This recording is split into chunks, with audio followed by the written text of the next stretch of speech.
మన ప్రభును రక్షకుడును విమోచకుడునైన యేసుక్రీస్తు పరిశుద్ధ నామం పేరిట మీ అందరికీ వందనాలు తెలియజేస్తూ ఉన్నాను.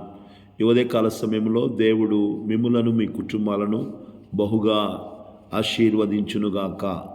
తన కృపాక్షేమములతో మిమ్మల్ని అందరినీ నింపునుగాక. కృపయు కనికరమును సమాధానమును మీకును మీ కుటుంబాలకును విస్తరింపచేయునుగాక. ఆమేన్. దేవుని బిడ్డలారా, మేలు చేయుటకై ఎల్లప్పుడూ దేవుడు మీతో కూడా ఉండునుగాక. ఆమేన్. దేవుని బిడ్డలారా, ఈ ఉదయకాల సమయంలో ఈ చదవబడిన భాగంలో నుంచి కొద్ది మాటలను మనం ధ్యానం చేసుకుందాం. మరి ఆమోసు ప్రవక్త ద్వారా దేవుడు తన ప్రజలైన ఇశ్రాయేలులతో మాట్లాడుతున్న మాటలను మనం గమనించినట్లయితే, కాబట్టి ఇశ్రాయేలులారా, ఆమోసు గ్రంథము 4వ అధ్యాయం 12వ వచనం చదివినట్లయితే, కాబట్టి ఇశ్రాయేలులారా, మీ ఎడల నేను ఇలాగునే చేయుదును గనుక ఇశ్రాయేలులారా, మీ దేవుని సన్నిధిని కనబడుటకై సిద్ధపడుడి. దేవుని ప్రజలారా గమనించండి, దేవుడు ఇశ్రాయేలులతో మాట్లాడుతూ అంటున్నాడు ఆమోసు ద్వారా, మీ ఎడల నేను ఇలాగుననే చేయుదును. ఎలా చేస్తానంటున్నాడు? మీరు నాకు దూరంగా ఉండి మీరు లోక సంబంధమైన కార్యాలలో పాపము చేయొచ్చు, మీ అక్రమము చేయొచ్చు, మీ అవిధేయతలను బట్టి నేను మీ జీవితంలో మీరు నాకు విరోధంగా నడుచుకుంటున్న విధానాన్ని బట్టి మీకు ఆహారం లేకుండా చేస్తాను, వర్షాలు ఎక్కువయ్యేలాగా చేస్తాను, వర్షాలు లేకుండా చేస్తాను, అదేవిధంగా మీ పండిన పంటలను మీ చేతికి రాకుండా చేస్తాను, అదేవిధంగా మీ పిల్లలను ఖడ్గము చేత హతము చేస్తానని చెప్పి దేవుడు వారికి హెచ్చరిక చేస్తూ ఉన్నాడు. దేవుని ప్రజలారా గమనించండి, ఎందుకంటే వారి యొక్క పాపమును బట్టి, వారి యొక్క అక్రమమును బట్టి, వారి యొక్క దుర్మార్గతను బట్టి, దేవునికి విరోధమైన అసహ్యమైన కార్యములు చేయటాన్ని బట్టి దేవుడు ఇటువంటి నిర్ణయాన్ని తీసుకొని ఉన్నాడనే విషయాన్ని, ఇలా చేస్తానని చెబుతున్నట్లు మనం చూస్తూ ఉన్నాం. ఎందుకు దేవుడు ఇలా చేస్తున్నాడంటే, వారు చేసిన పాపమును తెలుసుకొని దేవుని తట్టు వారి తిరగాలని దేవుని యొక్క ఉద్దేశము. కనుక దేవుడు అంటున్నాడు, నేను మీ ఎడల మీరు మారేదాకా నేను ఇలాగునే చేయుదును, ఇలాగే చేస్తాను అని చెప్పేసి దేవుడు తెలియపరుస్తూ ఉన్నాడు. కాబట్టి ఇశ్రాయేలులు చేయాల్సిన పని ఏంటంటే, ఈ పరిస్థితుల్లో నుంచి ఇలాంటివి మీకు జరగకుండా ఉండాలంటే మీరు ఎక్కడికి రావాలంట? మీ దేవుని సన్నిధిని కనబడుటకై సిద్ధపడుడి. దేవుని ప్రజలారా, దేవుడు అంటున్నాడు, మీరు దేవుని సన్నిధిలో కనబడటానికి సిద్ధపడండి. ఈ పరిస్థితులు మారాలంటే, ఈ పరిస్థితుల నుంచి మీరు విడిపించబడాలంటే, దేవుడు మీకు క్షేమమును, ఆశీర్వాదమును, సమాధానమును, సమృద్ధిని దేవుడు మీకు కలుగు చేయాలంటే మీరు చేయాల్సిన పని ఏంటో మరి దేవుడు ఇక్కడ తెలియపరుస్తూ ఉన్నాడు. మీ దేవుని సన్నిధిని కనబడుటకై, కనుక ఇశ్రాయేలులారా, మీ దేవుని సన్నిధిని కనబడుటకై. దేవుని బిడ్డలారా, ఎందుకంటే దేవుడు ఇలాంటి కార్యాలు చేస్తున్నాడు కనుక ఆయన మాత్రమే వాటి నుంచి మనల్ని విడిపించగలడనే విషయాన్ని గుర్తుంచుకోవాలి. దేవునికి మాత్రమే ఏదైనా చేయగలడు ఆయన.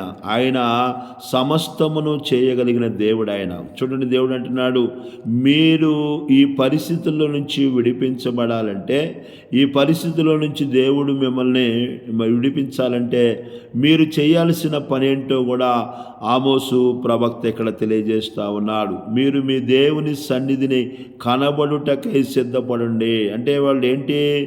దేవుని సన్నిధిలో వాళ్ళు కనబడట్లా.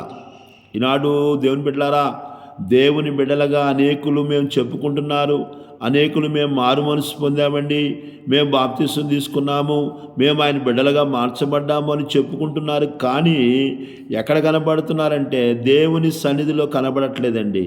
వ్యర్థమైన పనికి మాలిన స్థలాలలో కనబడుతూ ఉన్నారు, అంతేగాని దేవుని సన్నిధిలో కనబడే వ్యక్తులుగా లేరండి. దేవుని బిడ్డలారా, ఆది క్రైస్తవ సంఘము ప్రతిరోజు కూడా దేవుని సన్నిధిలో కనబడేవాళ్ళు, తప్పకుండా దేవుని ఆలయానికి వచ్చేవాళ్ళు. ఈనాడు ఆదివారం అయినా కానీ దేవునికి సన్నిధికి రాలేని వ్యక్తులుగా భక్తులు ఉంటున్నారు. భక్తులుగా చెప్పుకునే అనేకులు ఆదివారం కూడా దేవుని సన్నిధికి రాలేని వ్యక్తులుగా ఉంటున్నారు. చూడండి దేవుని బిడ్డారా, వారు దేవుని సన్నిధిలో కనబడకుండా వారి ఇష్టానుసారమైన జీవితాలు జీవిస్తూ ఉన్నారు, ఇష్టానుసారంగా నడుచుకుంటున్నారు, దేవునికి విరోధంగా నడుచుకుంటున్నారు. కనుకనే దేవుడు అంటున్నాడు, మీ మీదకి ఇలాంటి తెగులను, ఇలాంటి కరువులను, ఇలాంటి ఇబ్బందులను, ఇలాంటి శ్రమలను, ఇలాంటి ఖడ్గాన్ని మీ మీదకు పంపిస్తానని చెప్పి దేవుడు మాట్లాడుతూ ఉన్నాడు. కనుక ఈ పరిస్థితులు మార్చబడాలంటే మీరు చేయాల్సిన పని ఏంటంటే దేవుని సన్నిధిలో కనబడుటకై సిద్ధపడుడి. ఉదయకాల సమయంలో వాక్యం ఇచ్చిన నా ప్రియమైన దేవుని బిడ్డలారా, దేవుని సన్నిధికి వచ్చి ఎన్ని రోజులు అవుతుంది, ఎన్ని నెలలు అవుతుంది, ఎన్ని సంవత్సరాలు అవుతుంది? చాలామంది దేవుని సన్నిధికి రావటానికి చాలా కష్టంగా ఉంటుందండి, ఇష్టంగా ఉండరు. చాలామంది కష్టపడుతూ ఉంటారు దేవుని సన్నిధికి రావటానికి. మరి ఎక్కడికైనా వెళ్ళటానికి సంతోషంగానే ఉంటారు, కానీ దేవుని సన్నిధి అంటే కొంతమందికి చాలా కష్టంగా ఉంటుందండి. దేవుని సన్నిధికి రావడానికి ఇష్టపడరు. దేవుని సన్నిధి అంటే నిర్లక్ష్యము, దేవుని సన్నిధి అంటే అలక్ష్యము, దేవుని సన్నిధి అంటే భయం లేని విధానము. దేవుని సన్నిధిలో ప్రార్థన జరుగుతూ ఉన్నా కానీ ప్రార్థనకు కూడా రాలేని స్థితిలో చాలామంది ఉంటారండి. కనుక దేవుడు అంటున్నాడు, దేవుని సన్నిధిలో కనబడుటకై సిద్ధపడండి. ఉదయకాల సమయంలో దేవుని సన్నిధికి వెళ్ళాలంటే సిద్ధపాటు ఉండాలండి, సిద్ధపడి ఉండాలి. దేవుని బిడ్డలారా, దేవుని సన్నిధికి వెళ్ళాలంటే దావీదుకి ఎంతో సంతోషమని దేవుని వాక్యం మనకు తెలియజేయబడుతుంది. బైబిల్ గ్రంథంలో మనం చూసినట్లయితే 122వ కీర్తనలో కీర్తనాకారుడైన దావీదు అక్కడ చెబుతా ఉన్నాడు. 122వ కీర్తనలో, యెహోవా మందిరమునకు వెళ్ళుదమని జనులు నాతో అనినప్పుడు నేను సంతోషించితిని అంటున్నాడండి. దేవుని సన్నిధికి వెళ్ళాలంటే దావీదుకి సంతోషము. కోరాహు కుమారులు 84వ కీర్తనలో తెలియపరుస్తున్నారు, నా శరీరమును నా ఆనందముతో కేకలు వేయుచున్నది అంటున్నాడు. ఎందుకని? జీవము గల దేవుని మందిరానికి వెళ్ళాలని, జీవం గల దేవుని మందిరాన్ని చూడాలని ఆశతో కనిపెట్టుకొనిచున్నాను. నా శరీరము నా యొక్క చూడండి దేవుని బిడ్డలారా, ఎంతో ఆసక్తితో ఉన్నానని మరి కీర్తనాకారుడైన మరి కోరాహు కుమారులు రాస్తూ ఉన్నారు. దావీదుకి దేవుని మందిరానికి వెళ్ళాలంటే ఎంతో సంతోషంగా ఉంది. దావీదుని దగ్గరికి వెళ్ళి కొంతమంది దావీదుని పిలుస్తూ ఉన్నారు, దావీదా దేవుని మందిరానికి వెళ్దాం వస్తామా అని అడిగినప్పుడు, యెహోవా మందిరమునకు వెళ్ళుదమని జనులు నాతో అనినప్పుడు నేను సంతోషించి తిని. ఉదయకాల సమయంలో వాక్యం ఇచ్చిన నా ప్రియమైన దేవుని బిడ్డలారా, దేవుని సన్నిధికి వెళ్ళటానికి సంతోషముగా ఉన్నావా? ఆనందముతో ఉన్నావా? దుఃఖముతో ఉన్నావా? వేదనతో ఉన్నావా? బాధతో ఉన్నావా? గమనించండి, సంతోషమైతే, సమృద్ధి అయితే దేవుని మందిరికి వెళ్ళాలనే ఆలోచన ఉండదు చాలామందికి. కష్టాలు వచ్చినప్పుడు, శ్రమలు వచ్చినప్పుడు, దుఃఖాలు వచ్చినప్పుడు అప్పుడు ఏడ్చుకుంటా దేవుని మందిరానికి వస్తూ ఉంటారు చాలామంది. దేవుని బిడ్డలారా గమనించండి, దేవుని మందిరానికి వెళ్ళాలి, మనం దేవుని సన్నిధికి వెళ్ళాలి, దేవుని సన్నిధిలో కనబడాలి. ఎందుకంటే ప్రభువైన యేసుక్రీస్తు వారు ఆయన జీవిస్తున్న కాలంలో కూడా ప్రతి ఉదయకాలమున దేవుని మందిరానికి వెళ్ళేవాడు ఆయన. యోహాను సువార్త 8వ అధ్యాయం 1వ వచనంలో ఆయన తెల్లవారుచుండగా దేవాలయంలోనికి రాగా అని ఉంది. యేసు ప్రభు వారు చేసే పని ఏంటంటే రాత్రి అంతా ఒలీవల కొండకెళ్ళి ప్రార్థన చేసేవాడు. ఉదయం అవగానే తెల్లవారుగానే దేవుని మందిరానికి వచ్చేవాడండి. దేవుని మందిరానికి వచ్చేవాడు ఉదయం అవగానే, తెల్లవారుగానే దేవుని మందిరానికి రాగానే ప్రజలందరూ ఆయన దగ్గరికి వచ్చేవాళ్ళు, ఆయన వారికి బోధించేవాడు. యేసు ప్రభు వారికి కూడా దేవుని మందిరానికి వెళ్ళే అలవాటు ఉందండి. ఆయనకి వెళ్ళేవాడు, ఆ మందిరానికి వెళ్ళేవాడు. ఈనాడు దేవుని బిడ్డలమని చెప్పుకున్న అనేకులు కూడా మందిరంలో ప్రార్థన జరుగుతున్నా రాలేని స్థితి చాలామందికి. ఆదివారం కూడా రాలేని స్థితి, రొట్టె కార్యక్రమం జరుగుతున్నా రాలేని స్థితి, పండగలు జరుగుతున్నా రాలేని స్థితిలో ఉంటున్నారు చాలామంది.